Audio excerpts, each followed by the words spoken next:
All right, welcome Unsecurity Podcast listeners. Welcome to episode 174. I can't even count that high without a computer, so thank God we have those. Joining me today is my good friend, I don't know, scuba diving buddy. I mean, you're pretty much all that now. Oscar Minks. Say hi. Hi, Oscar.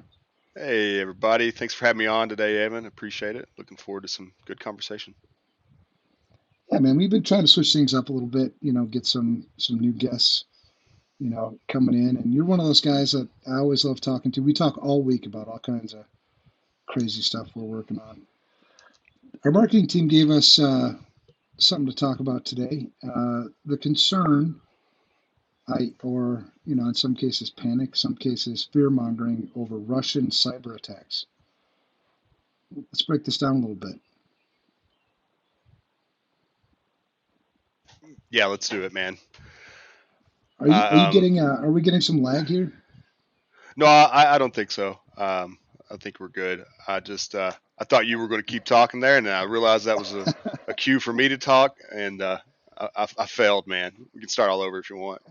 All right. Well, Unsecurity Podcast listeners, welcome to episode 174.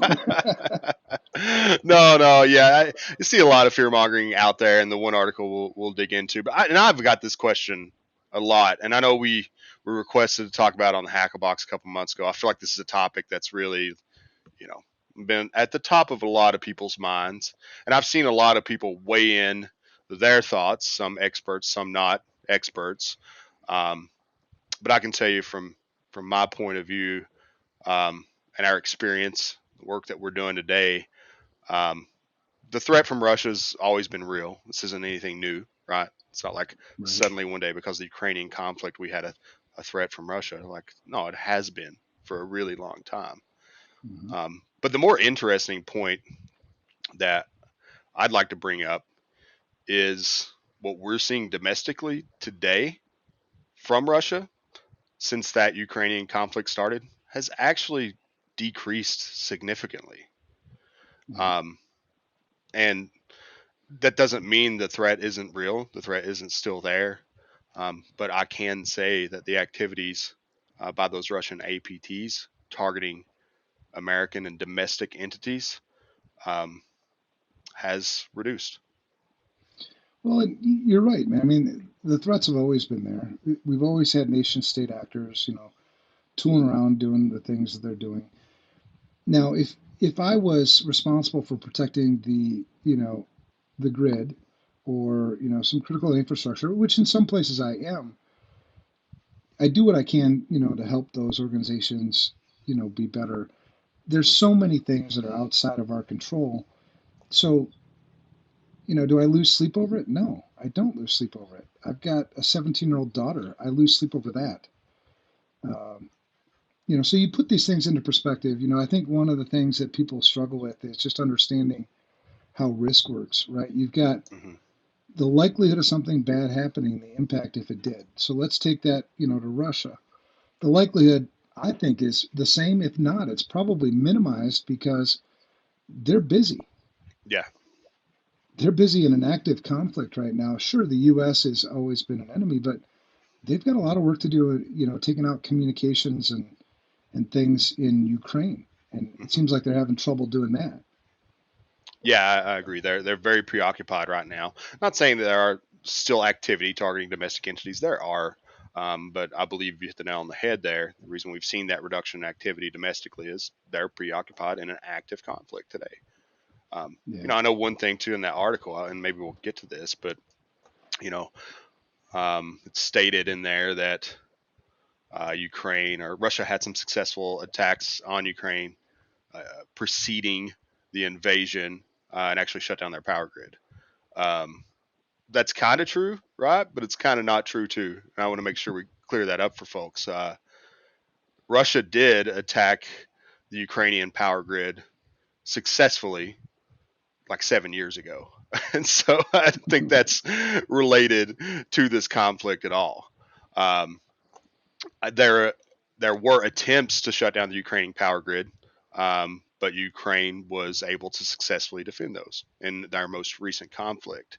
And I just call that out because, again, going back to fear mongering, There's so much misinformation. It's so difficult to know who to trust, what's accurate, what's actually truth. And then I see this article here, and you read that, and that can be taken out of context. I mean, most people are going to understand that and say, "Oh, shoot, look, Russia took down Ukraine's power grid before they started this invasion." Yeah, kind of 7 years ago, and there were other conflicts in the interim between now and then. So I don't think it's relatable, and I don't think it's fair to share that information with folks, because that does just monger fear, man. I don't support that. No, and I don't either. So let's call that out. So the article we're talking about is KSTP.com. Now here in Minnesota, this is a local news organization, and they talk to a local, they call themselves cybersecurity experts, and maybe not. I'm not going to go there. But the title of the article is U.S. Officials, Cybersecurity Experts Sounding the Alarm on Potential Cyber Attacks. And this was just released, a couple of days ago. And in this article, a local news, person is interviewing, like I said, cybersecurity quote unquote expert about these Russian cyber attacks. And as you read the article, the part that I want to point out is there's clearly fear mongering in this article, and it's not helping the cause at all. He talks about, in one, quote unquote, this person, I'm not going to say their name, says as far as Russian hackers are concerned, it's not a question of if, but when. Well, we've used that many, many times. And then the next question is, does this keep him up at night? And the answer is yes, it does. You look at the infrastructure and see how vulnerable it is. They come up with things that are called disk wipers that aren't meant to get ransom, like and it just goes on. So this is why I question maybe the expertise of this person, Mm-hmm. because this keeps you up at night. Right. Really? Right. I mean, the only thing that really keeps me up at night is my dog, and like I said, my 17-year-old daughter. There's there are so many things that we could freak out about, and I guess be anxious about in our industry. And if you're able to put risk into context, you realize that this is not something to lose sleep over. Mm-hmm. And so that's another reason why I question the expertise of this person and his motivation, because if his motivation is to get more business by using fear, well, that's been oversold and overdone. And that actually pisses me off. Yeah.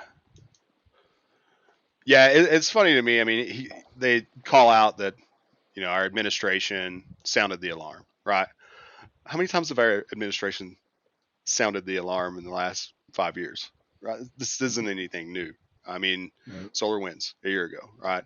And it's you can go back to that first statement you talked about, where he says, as far as Russian hackers are concerned, it's not if, but when. But why is that just Russian hackers? You know what I'm Right. saying? Like Right. it's like we've always said, like the idea of an incident, like yeah, your chances of being victim of a security incident are high, and you know that's an inevitable. Even we've talked about this before, and there's different classifications of that incident, right? It doesn't mean everybody's going to have a full ransom event, but if we look at those classifications, like your chances of having a user in your organization phish, yeah, that's going to happen. Like people are going to be phished. Now, how you respond to that and your preventative actions beyond that initial incident can control the damage that's done. But I don't think it's fair here either to just pigeonhole all this activity into Russian state actors. There's so many other APTs out there, and even non-APTs, just messy bad guys that are out for profit.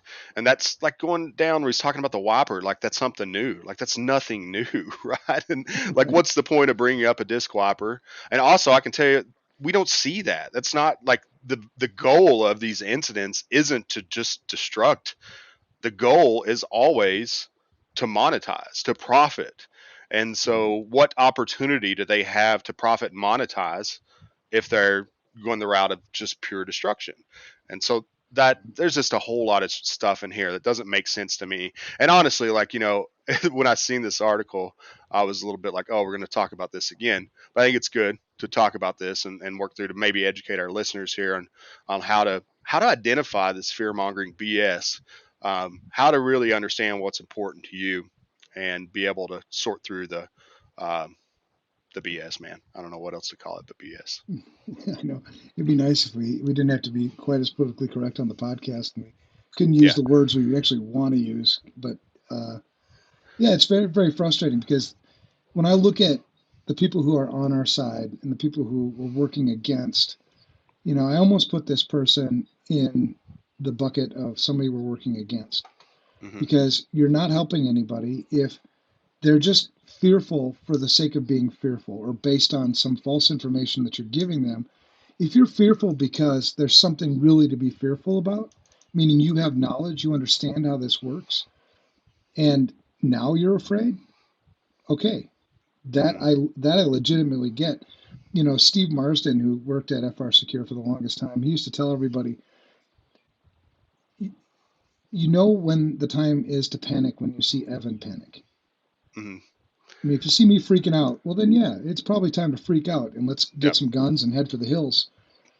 Uh, but beyond that, I mean, and you also need to look at, all right, what are the things that I'm responsible for? What are the things that I can control?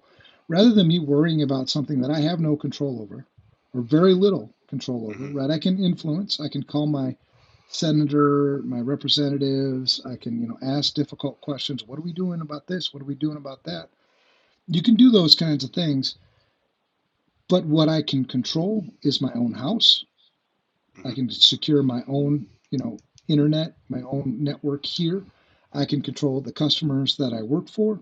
I can control my business. I can have some, influence over my friends. I can educate them. Hmm. But what I can't do is just sit here and be afraid and lose sleep over it. That's it doesn't help anything.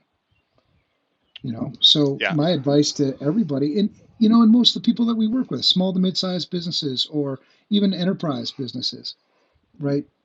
Focus on yourself. If you focus on yourself and everybody focused on themselves, we would have a lot less to worry about. Yeah. Yeah. I couldn't agree more. Um, I think too, like that focus on yourself, understanding those relationships too with your business, who you're working with, and influencing them through your vendor risk management programs is really important. Even personally too, like you talk about securing yourself, understanding your data, where you're permitting your data to come and go, how you're in or interacting with data in public sources, and things like that. We can do that, and then too, like the other idea is like if you are worried about this, and like I'll say too that I have concerns about our critical infrastructure. We've talked about this Mm-hmm. before. Specifically with if we look at critical like energy and water, I do have concerns about those things, not necessarily because of this Russian conflict, just because of things that we've observed in the past and shortcomings in those security programs and postures for those environments. And so what do I want to do? What do you want to do? Talk about this. I want to try to influence those industries. It doesn't keep me up at night. It's not something I think, oh, because there's a Russian-Ukrainian conflict, now I'm really at a heightened state of alertness or awareness that I'm not going to have my electricity or my water tomorrow. I'm just concerned about those sectors because I know they're underfunded. I know they don't have the resources and the programs behind them they need to properly secure. And so, how do we fix that? And I don't know that we can or can't fix that, but we can try to influence. And that's what, we've talked about a lot before. And so, that's my goal is like, I'm thinking about how can I reach out and talk to these people? Let me understand the challenges they have. Let me share with you my thoughts on how we can positively influence and help improve your security posture without money. Like I'm not looking to make money. This isn't a business initiative. It's just something I want to do to help people. And you've talked about this too. We could talk to your local governments. Try to influence. Try to influence if you're really worried about this. Don't listen to the fear mongering. Don't stay up at night because you're worried about that. Um, I like this saying. It's one of my favorites. It's like um, worrying is like sitting in a rocking chair. A lot of movement, but you don't go anywhere, right? That's awesome. Yeah. So, what would you rather do? Sit in the rocking chair or put the boots to the ground and try to influence? I vote influence. Well, yeah, man, and so I think of just like my neighbors, right? We're security guys, so we understand the threat. I think better than we do understand the threat better, and Hmm. we understand risk better, and that's why we do sleep well at night, and we don't fall for fear mongering and piss away a bunch of money on solutions that don't work. But my neighbor, I'm thinking about my neighbor right now. What, you know, what should he know? You know, Hmm. because we've had these discussions with him, because he knows what I do for a living and he'll ask about these same things. And usually I talk him down from a ledge. I'm like, look, this is risk management. No matter what you do, you're not going to eliminate the risk. It doesn't matter how much money you dump into it. There's always going to be a nation state risk. There's always going to be the risk that somebody's going to hack into something, find a vulnerability and an exploit that we've never seen before, and cause a whole bunch of damage and havoc. But Hmm. the point isn't to try to eliminate all the bad things from happening. It's, would I detect it if it did, and what would I respond? What would my response be? So the Right. reason why I sleep well at night, let's say the power did go out right this minute. Let's say my self service went down right this minute. What would I do? Well, I wouldn't panic. I would make sure that I've secured water, adequate water Hmm. supply. Power would be, maybe two or three on my list. I want to make sure that my family is safe. Can I account for them? Do I know where they are? Um, once I've got, clean water secured and, maybe you can make it to the store. If there's, let's say it goes crazy wild, right? And there's a run on the store. Well, can I make it there before, they're out of water? Yeah, I mean, there's just all kinds of things that you can do, but play those things out in your mind. You should Hmm. already have those things anyway. What happens if somebody, breaks into your home? How are you going to handle that? What happens if somebody steals your identity? What are you going to do about that? And I think the more you play these things out without being fearful and crazy and conspiracy theory, logically think these things out, and then you won't lose sleep at night. I mean, power goes out right this minute. It's actually not. You can. There's always things too about incidents that I think is interesting that people usually miss. Incidents always give you an opportunity. It could be a negative opportunity, it could be a positive opportunity. It depends on which way you're going to go with it and how you're going to control it. A positive opportunity is if I've planned better than my neighbors, well, then I'm in a better position than they are, and I can either help them or, sadly, I could profit from them. Hmm. So Yeah, I don't I know, man. agree. Like that, just in generalities, that I talk to people about this a lot, and having an incident, and if we're referring back to our world, having a security incident, it's hard, right? It's a really, really hard, difficult, challenging thing for people to go through that experience. Mhm. And we'll say not all incidents, but a significant incident here: data destruction, data encryption, things like that. But on the positive note, um, you always have those positive opportunities you're talking about. Every entity that I have the opportunity to work with, or my team has the opportunity to work with, I can tell you they come out the other side in much, much better shape than they ever were before. And then you think about, so that's like the outside layer. That's the obvious positive opportunity. But then there's like secondary and tertiary opportunities too. Having that experience of living through that and knowing you were able to recover, knowing you had a plan, even if you didn't have a plan, guess what? Now you need a plan, right? So that experience, and we talk about preparedness, it's the most important thing. You gain preparedness through going through that exercise. Um, and so there's always a lot of positive opportunity that can um, just be discovered during these challenging times. And that's not limited to just the security incident. I mean, that's our personal lives too. I think about that a lot. Every challenging experience that I deal with, or I suffer through, or experience, I believe it's an opportunity for me to come out a better human being on the other side because of that. What did I learn from that? How can I prevent that from happening again? And how can I better handle that when I'm faced with a similar adverse situation again in my future? And so it's all about perspective, man. It really is. Yeah, man, it's perspective, it's education, it's knowledge. You know, I preach all the time, to my neighbors, to my family, to my Hmm. friends, the importance of situational awareness. You know, understanding, take a look, take a look around your house, for instance. Understanding what it is that I have, what it is that I need to protect, what are the threats, in my house or around my house. So knowing, for instance, how many electronic devices do you have on your home network right now? Hmm. What are they doing? Right. You know, your points of entry into my home. I have 3 points of entry into this house. I know that one is locked and two are unlocked at this moment, right? And that may seem like, well, you're kind of freaky. No, it's called situational awareness. Instead of Mhm. me having my head buried in a phone or rocking on the rocking chair, it's taking an inventory of what it is that I have, what it is I'm trying to protect, what's coming at me. And so, and anybody can do this, right? You don't have to be a cybersecurity or an information security expert. Take a look at the things around you. Take a look at the things that you can control, you can influence, Mhm. and take inventory. Right?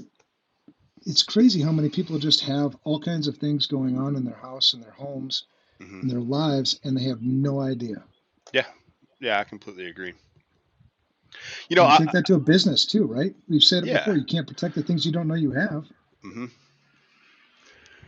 Yeah, I think something I was just thinking about too, and I wanted to bring this up, but going back to this article again, right? And the kind of fear mongering we're stirring up. And even like, I was talking before about like water and electric, and those are just things I care about, like I really want us to be more secure as a nation. But like, let's think about this theoretically too. If we're at the point where, okay, a Russian APT or Russian nation state attacker says, you know what, I'm hitting the US, I'm going to take down their power grid. What do you think that means? Like, really, let's think about that hard. That's a full on military response from the United States. They don't want that, okay? That's not in they don't want that. Look at the struggles they're suffering with Ukraine right now. How do you think that response is going to go?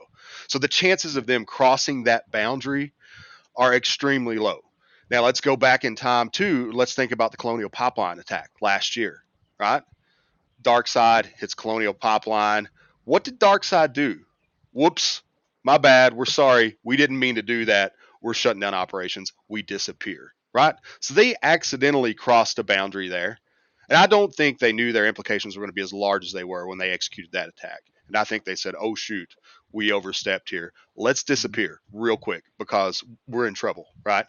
And so just think about that in perspective to like if they did hit a power grid, if they did hit like, our water source on a wide scale, if they did hit hospitals and healthcare, like no bueno. They don't want any part of that Right. right now. So come on, let's be realistic about this. And if they do, it's going to be trouble, but they don't want any part of that, man. No, you're exactly right. And when you talk about the capabilities of the U.S. versus the U.S. and our allies and the Russians and their allies, in terms of this cyber war that's going on, we're almost at a standoff right now, Mm-hmm. right? We've been spending years and years on essentially, I call it asset accumulation, right? We accumulate assets on their side, they're accumulating assets on our side. So, are they in certain places in our infrastructure? Absolutely. Are we also in theirs? Absolutely. So, Yep. you trigger something, yeah, it's this, and you got to think about the Russians too, in particular the Russians. This is the masters of chess have come out of Russia for years and years and Mm-hmm. years, right? And so when you think about the way chess is played, because that's the way they do a lot of things. Think about the way chess is played. It's I do this, you predict what they're going to do, and then you play this game, right? And then you try to figure out an outcome that's your advantage. And especially with cyber, they don't know where we're at. Right. You know what I mean? So they can't predict that next move. And that's I think a big reason why when they have accidentally crossed a boundary, it's like, oh crap, back, because I don't know what's coming now. Yep. And you talk about the Israelis in the U.S. and the U.K. and even the Canadians. The Australians kind of suck, but whatever, we're bringing them along. Poor Australians. They got cool mullets down there, though. Yeah, give them credit They for got that, cool man. bullets, yeah, Yeah. and badass sharks. Damn, I would Yeah. not swim in those waters. Yeah. I have to just give the Australians credit for surviving. I think it's, the only place in the world where 50% of everything else that lives there besides humans can eat you. So, Yeah, yeah, yeah. way to go. Eat you, sting you, poison you. Yeah. Kill you or eat you, I should say. Yeah. Well, and I think a lot of things too. So, and what I would a recommendation that I would make to anybody, whether you're a cybersecurity expert or not, is be skeptical. Be skeptical. question the things that you're told, because questioning should lead to knowledge. It Hmm. should lead to education. It should lead to reading things, talking to people, coming to your own conclusion. Because, yes, it seems like work, but I'll tell you what, cybersecurity is not going away. The problem's not going to get, it's not going to diminish over time. Hmm. It makes you a better, I think, person, a better neighbor, a better parent. So, question these things. The fear mongering is never helped anybody. Yeah, I can promise everyone listening, and I hope they already know this, that there's never going to be that easy button solution they're looking for where they go, oh, sweet, I no longer have to worry about cyber. It's all done for me. My life is grand now. That's not going to AI happen. XDR on the blockchain? Why not? Yeah, stack it, bro. Stack it, bro. No, I, that's the important thing, man. I don't know. It pisses me off because one of the things that really motivates me in this industry is when people take advantage of other people. When you see fear mhm. mongering like this, it's nothing more than taking advantage of somebody else. Yeah, I agree. And they have to give a plug for an application in there. I don't know if you've seen that, but there's a piece of software. I'm not even going to call out the piece of software they're saying is, oh, it's helped fix my organization since we implemented this. But I do have to give credit um, to the journalist again because they did close up the end of that article with a couple of good points. And they're things that we talk about a lot, right? So they bring in the CISA recommendations. They talk about implementing MFA and updating and patching. That's great. But then the other thing that I think hits home for what you and I have been talking about a lot lately is they just note that you should disable all ports and protocols that are not essential for business purposes. I completely agree. I think we've been screaming that 100%. for years and years and years. So Please, please, please yeah, don't buy more crap.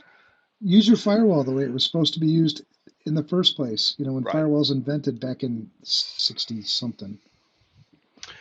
And then I do have to call this out too. And again, this is good information that I agree with, but they pull a statistic from CISA that says more than 90% of successful cyber attacks start with a single phishing email. And I don't know if the 90% is accurate, but it is high. There's a large volume that come through phishing. But they don't talk about what to do about that. Right? And this is something that I'm, a big advocate for is building a culture within your company, educating people like you're talking about, educating yourself, educating your neighbor, your family, your grandmothers. They need that help, and making sure that a you try to share the knowledge that we have with everybody to be able to identify those things.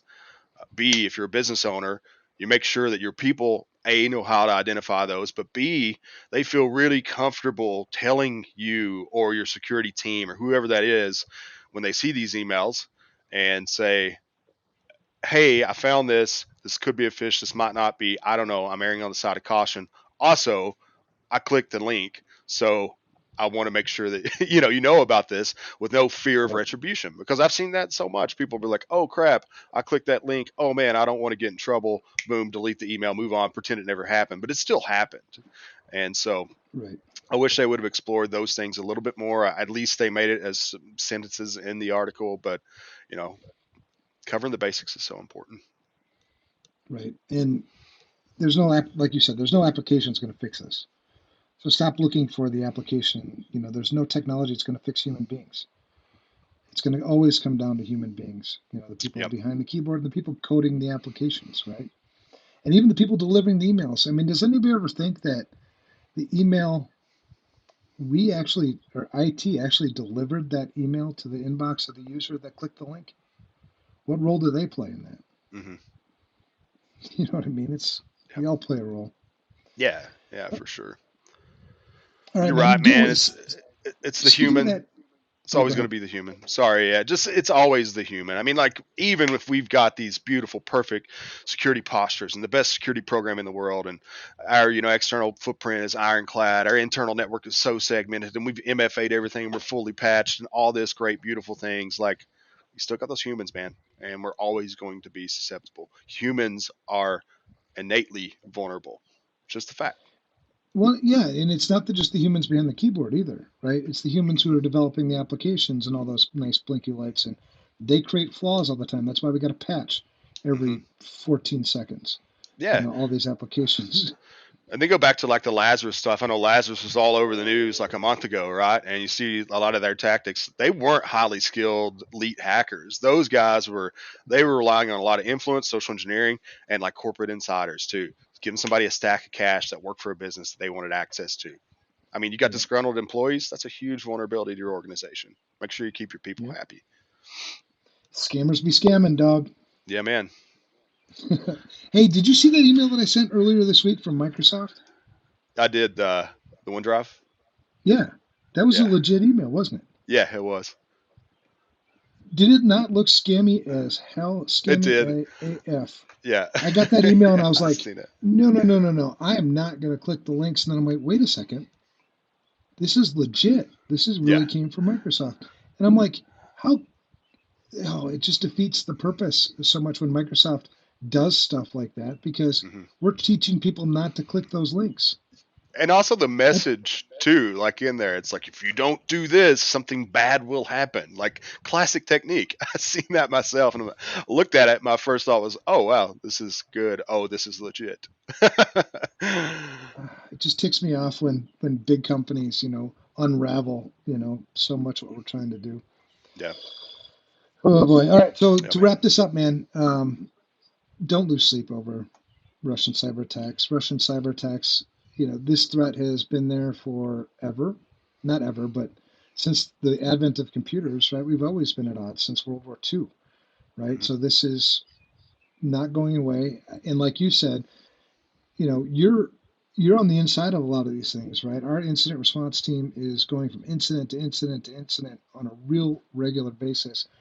And if anything, we've seen a decrease in Russian cyber attacks. Hmm. And I think it's because their hands are tied right now. And I think if they continue the conflict going on in the Ukraine, I think it'll only continue to decrease, and they're going to lose a lot of their capabilities because they don't have the resources to, fire those things back up again. So Yep. if I think anything, the Russian threat is lower today than it was, say, 6 months ago. Hmm. And if I were to predict it, I think it's going to be even lower 12 months from now. Hmm. Yeah, predictive is hard for me because I don't know what's going to shake down with the conflict today. But I think that to see that increase in activity again, targeting our domestic entities, like you said, they're preoccupied at the moment, and that preoccupation has to go away. And so I think that will be the resolution in Ukraine. I don't know the timeline on that, but I can say this isn't saying there's no activity from those Russian groups because there still is activity. But like you've said, they're preoccupied. Large number of those folks are busy involved in that conflict or have their hands tied in other things. Yeah. So focus on yourself, be Hmm. situationally aware, button up things that you can control, and ask the difficult questions of people that are Hmm. supposed to be doing more to protect this stuff.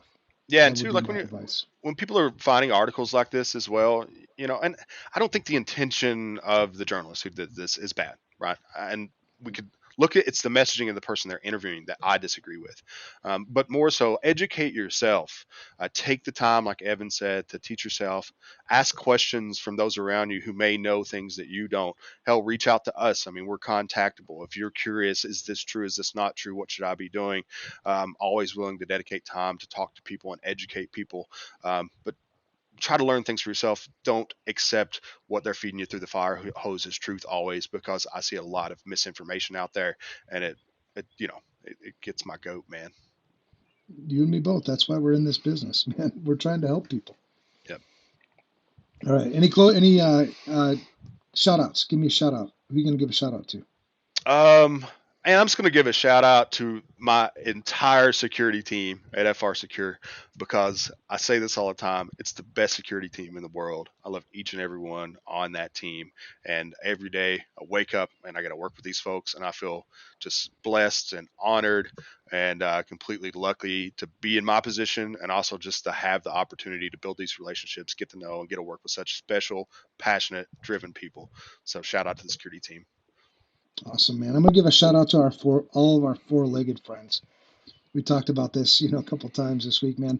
I love my dog, and my dog gets me through a lot of things, and your dog does too. And we had to say goodbye last week to Hank, and what a wonderful dog he was. And um, you know, go pet your dog, go give him a hug. And if you don't have a dog, Yeah. go get one, you cold-hearted son of a bitch. No, I'm just kidding. Yeah, yeah, I second that. Shout out to our four-legged homies. Hank was Yeah, my best bud for almost 15 years, and he's missed heavily right Yeah. now. And the good news is, so my wife has been out of town. She took her other puppy with her. They travel everywhere together, but they're coming home this evening, and so I'm super excited to get a snuggle with my wife and my pup. So it's going to be great. Well, and Hank was straight up OG, like legend, legendary status. So Yeah, man, shout out I've to got so him. many fun stories of Hank. We could have an episode on here of just all the like fun, awesome things that Hank did and hilarious things throughout his life. We I should do an really episode believe of security people's dogs. that'd be awesome. Yeah, It would. We could do a whole yeah, series on that. We could do one with Hank, one with Violet, on and on. yeah. I'm gonna pitch that. Yeah, I'd love that. And maybe one day we could just do a thing where I give you guys a farm tour too, and you get to see all my critters: the horses, the pig, the birds, the cats, the dogs. Hell yeah. All right, brother. Well, have a good one, and we'll see you. We'll see the listeners next week. All right, sounds good.